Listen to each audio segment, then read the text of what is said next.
Тахаджуд намазына түн ортосында кээде тура албайтам. Иша намазын окуп бүтүп, тахаджуд намазын киргенге чейин зикир кылып отурса болобу?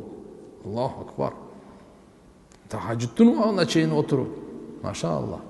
Болот эми, бирок мына билиңиздер да, эгерде мына күн кыска убагында куптандан кийин тахаджудка туруу мүмкүнчүлүк болбосо, 2 рекет намаз окуп деле тахаджудду ниет кылыпчы жатсаңыз болот да.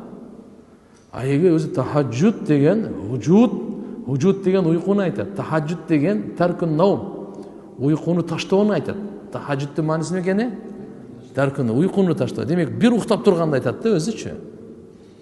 Пайгамбар саллаллаху алейхи ва саллям түн ортосунда турат эле. Риваяттарда келет нисфул лейл. Айша энебизден Масрук рахматуллахи алейхи сураганда, пайгамбарыбыз качан турат эле тахаджудка дегенди айтканда, короз кыйкырганда деген. Түн ортосунда короз кыйкырганда экен. Бир риваятта түндүн акыркы 3төн 1 бөлүгү калганда турат эле дейт да.